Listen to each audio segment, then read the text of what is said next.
Xin ciao les amis. Dernier épisode 9 de ce voyage. Pendant 25 jours, j'ai parcouru le Vietnam avec ma prothèse, mais surtout avec l'envie d'aller voir toujours un peu plus loin. Je vous dis tout sur ce qui a marché pendant ce voyage, que j'avais bien préparé, ce que je referais différemment. Donc, épisode un peu particulier, et d'abord, un retour en images sur ce voyage.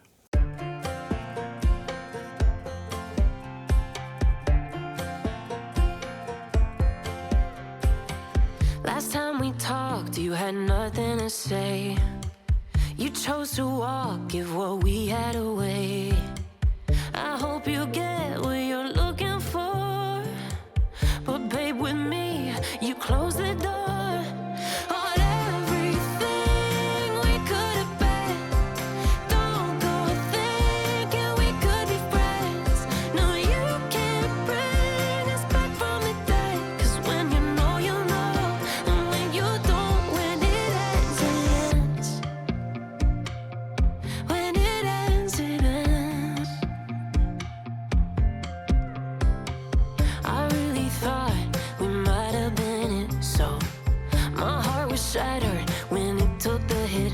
Oh, I can't imagine doing all that again, even for one night, to see where it went. Here's the thing, you made your bed, I just got your stay out of my head. No, you can't bring us back from the dead, 'cause when you know, you know, and when you don't, when it ends, it ends.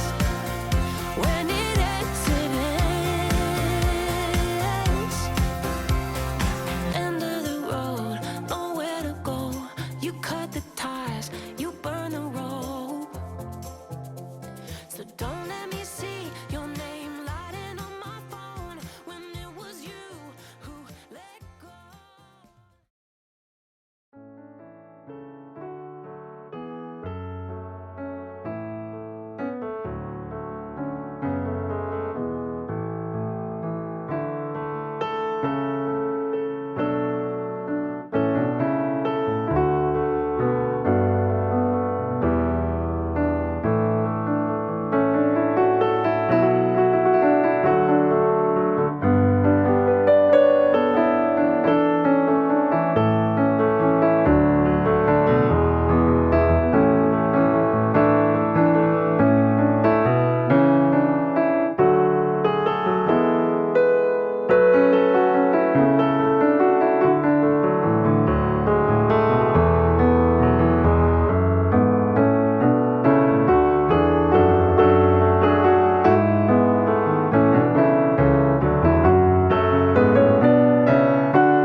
Did you wait too long? Tell him that you love him, but he's already gone, darling.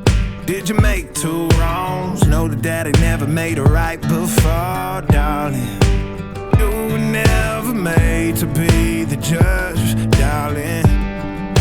He never changed his way for me to budge, darling. It's feeling like a cold dog winning sun still behind the trees, yeah. She asked me if I had another minute and I ain't had the heart to eat, yeah. It's feeling like a cold dark winter and the sun still behind the trees, yeah. She asked me if I had another minute and I ain't had the heart to eat. One day I'll be everything you ever wanted, Until then I'll be out here fighting like it's nothing through the cold dark winter. Or did you say goodbye, knowing damn well everybody gon' die someday? Did you waste my time, knowing damn well we can press rewind? One day I'll be everything you ever wanted,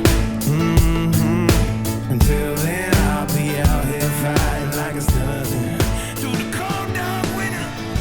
It's feeling like a cold dark winter and the sun still behind the trees, yeah.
Et oui, ça fait rêver ces images.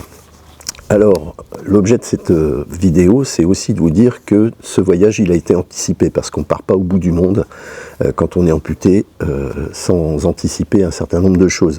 J'ai anticipé tout ce qui pouvait réellement me poser problème, mais je ne voulais pas non plus construire tout ce voyage autour du handicap et de la prothèse. Donc tout cela, c'est un mélange subtil, on va dire.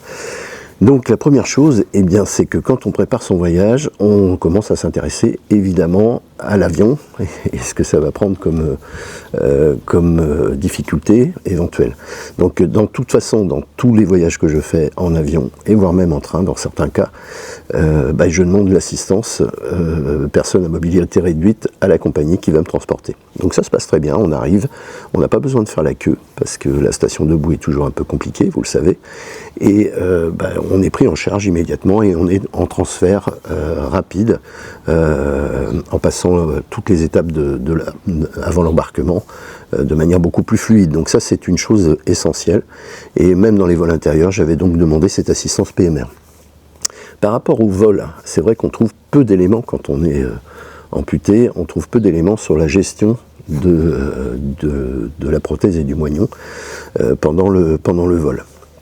Donc est-ce qu'il va gonfler, est-ce qu'il va bouger, puisqu'il y a des écarts de pression. On conseille d'ailleurs aux valides d'utiliser des chaussettes de contention. Et ben pour un amputé, c'est un peu la même chose, il faut pouvoir anticiper et penser ça. Donc moi j'avais l'expérience de plusieurs vols long courrier, et c'est vrai que je n'hésite pas à enlever ma prothèse pendant le vol.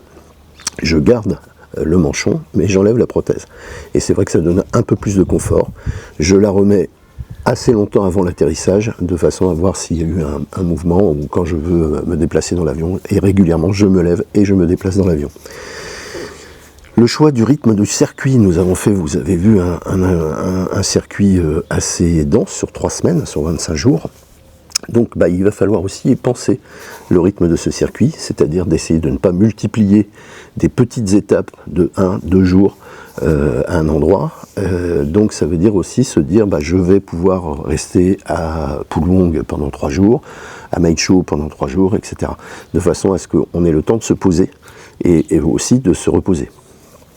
Mais c'est l'idée, en plus c'est des vacances, donc on ne va pas non plus avoir un rythme effréné pour essayer de tout voir, parce que de toute façon, il faut faire des choix, on ne pourra jamais tout voir, ça semble évident.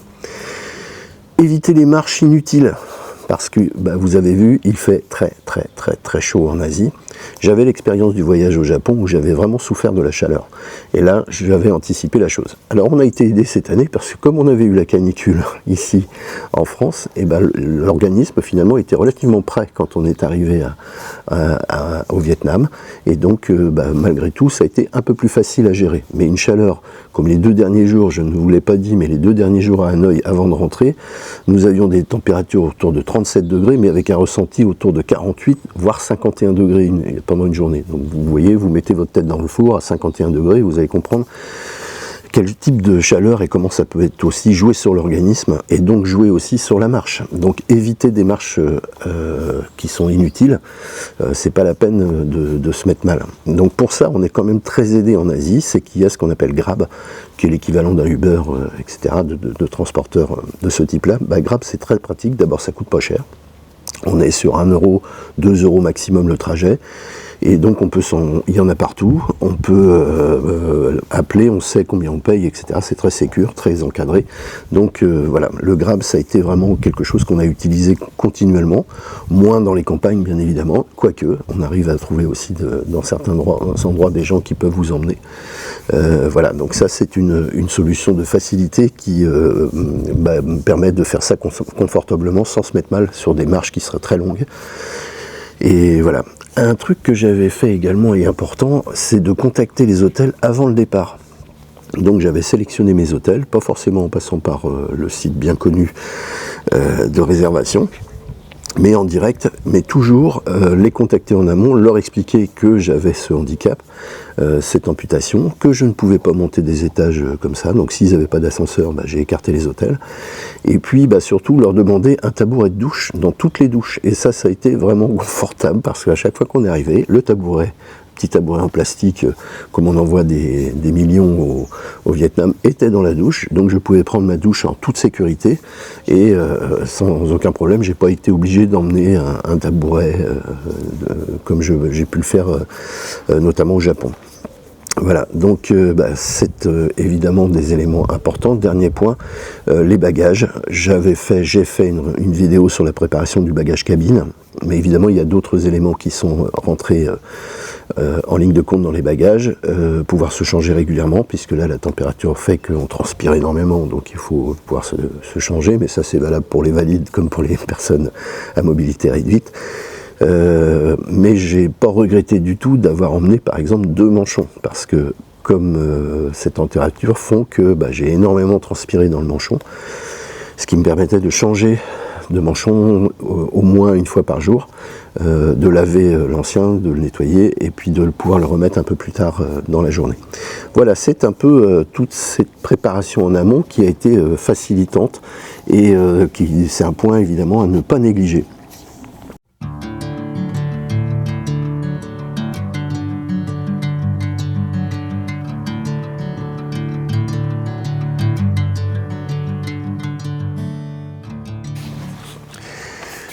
Voilà, alors concernant le matériel, qu'est-ce que j'ai emmené ?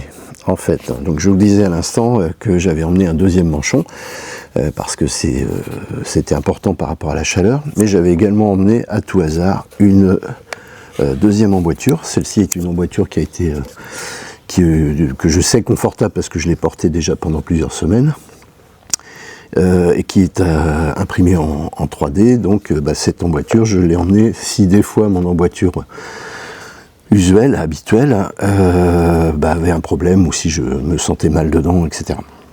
Donc je l'ai préparé aussi, cette chose-là, avec mon orthoprothésiste en amont. On anticipe toujours les voyages avec l'orthoprothésiste, parce que en fait, vous voyez, typiquement ce type de matériel-là, je ne peux pas l'utiliser comme ça. Je peux pas le prendre sur un pied et puis tout de suite le mettre comme ça. Donc ça veut dire que en fonction de chaque pied, il y a une hauteur de tube qui correspond. Donc en fonction de quelle prothèse je choisis de mettre au bout de cette prothèse-là. Donc j'ai effectivement cette emboîture, plus les tubes qui vont en fonction du pied prothétique que je vais mettre dessus. Donc ça, c'est à emmener aussi. Qu'est-ce que j'ai emmené? Alors, ma prothèse usuelle, celle que j'utilise tous les jours, c'est celle-ci. Je pourrais mettre les références en commentaire. C'est une Kinex 2.0, c'est un pied prothétique électronique, donc qui te permet de travailler sur plusieurs axes, etc. Je l'utilise au quotidien. Le seul inconvénient de cette prothèse, comme beaucoup de prothèses électroniques, c'est qu'elle pèse extrêmement lourd. Et donc je suis parti avec, parce que c'est celle que je porte tous les jours. Mais finalement, je l'ai moins utilisée au Vietnam, parce qu'elle était vraiment très lourde et très difficile à emmener, comme je dis, dans le voyage. Donc cette prothèse-là, si j'avais à refaire, je pense que je ne la prendrais pas, parce que je l'ai très peu utilisée en fait. Ce que j'ai utilisé, c'est celle-ci, qui est une Quintera, une cheville, un pied prothétique et Quintera, qui amène aussi un confort de marche. Il y a un déroulé de pas, et le gros avantage par rapport à la Kinex, c'est qu'elle est beaucoup plus légère. Donc c'est celle-ci que j'ai portée au quotidien. Ça a été très pratique, parce que figurez-vous qu'à Hanoï notamment, les trottoirs, quand on peut y accéder, parce que généralement c'est couvert de scooters, les trottoirs sont pas tout à fait glorieux, donc on peut rapidement se trouver en difficulté quand on marche dans Hanoï, et cette cheville-là a été vraiment très très pratique, parce qu'elle compense aussi un certain nombre de choses. Donc voilà, ça c'est le deuxième pied que j'ai essentiellement porté. Un dernier pied qui est très particulier, c'est un pied c'est un pied swim, et ce pied-là, il me permet de me baigner. Donc j'ai une emboîture spéciale, qui est une emboîture à accroche distale. Vous voyez le manchon, qui est un peu particulier par rapport à celui que j'ai habituellement. Cette prothèse-là, elle me permet de nager également. Je peux même, si j'y arrive là, palmer avec. Non, voilà. Vous voyez, ça permet de palmer, c'est-à-dire que je peux changer la position du pied, enfiler une palme et palmer en même temps. Voilà. Donc ça, je m'en suis servi évidemment à chaque fois qu'on s'est baigné, dans la baie d'Along, dans les piscines, etc. Pas forcément en position palme, mais bon voilà, c'est une prothèse que j'emmène systématiquement. Donc voilà un peu ce que j'ai pu emmener. Je ne vais pas redétailler tous les pansements, etc., puisque ça, je l'avais mis dans la première vidéo de préparation du voyage.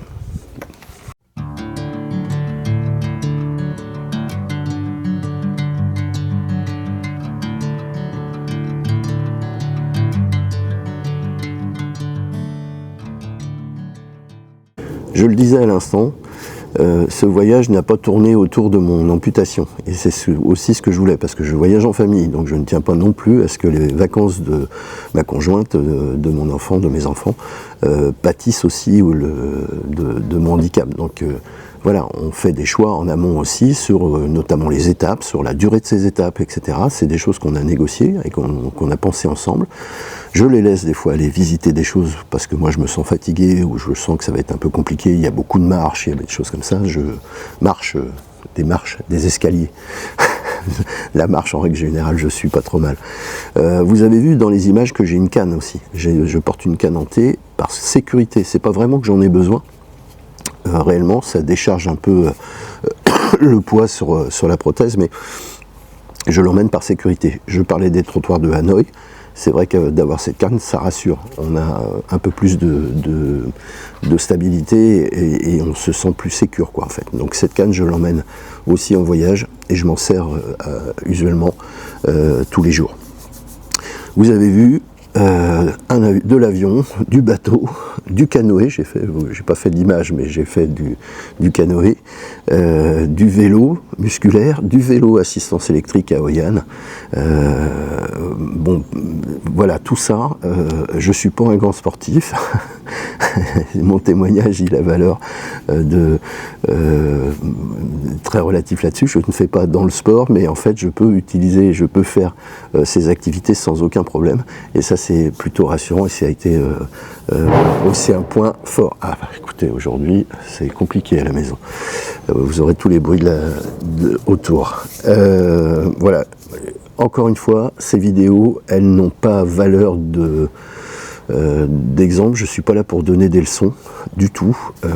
Je sais trop combien chaque personne est différente. Entre amputé tibial comme moi et amputé fémoral, on ne parle pas du tout de la même chose. Et je sais que tout ça doit pouvoir se faire éventuellement différemment. Donc je ne donne pas de leçons.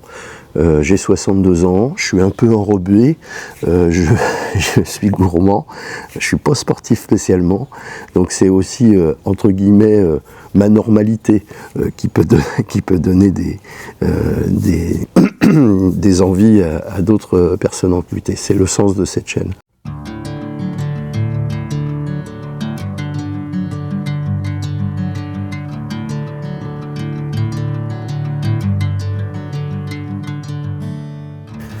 Alors, en épilogue de cette 9e vidéo, ce que je voulais dire, c'est que pendant 25 jours, j'ai évidemment été un voyageur amputé, mais j'ai surtout été un voyageur. Ça, c'est important. J'ai été aussi un mari, et j'ai été aussi un papa, et un touriste aussi. Un touriste qui, quelquefois, est un peu fatigué, qui souffre parfois de la chaleur, mais qui peut profiter. Alors, ce voyage, ça ne prouve pas qu'après une amputation, tout devient possible. Ça, c'est pas du tout le sens de la vidéo, mais il rappelle simplement qu'il y a énormément de possibles et à chacun de trouver les siens. Alors, je vous remercie si vous avez suivi jusque-là. Je vous remercie d'avoir suivi les différents épisodes. J'espère que ça vous a fait voyager un peu avec nous. Et la One Step Beyond, ça va continuer. Je ne sais pas trop quel sens ça va prendre, mais il y aura moins de voyages, beaucoup plus de quotidien. Et ça pourra donner des idées à chacun. Alors si ça vous intéresse cette chaîne, vous mettez un petit pouce en dessous, c'est cool. Vous vous abonnez si vous avez envie de vous abonner et de suivre la suite des aventures d'un monsieur de 62 ans, un peu enrobé, mais qui sait voir la vie du bon côté, qui a fait le choix aussi d'essayer d'avancer en permanence malgré ce handicap qui a surgi dans ma vie. Voilà, je vous dis à tout bientôt et vous remercie encore vivement d'avoir suivi ces aventures. Ciao!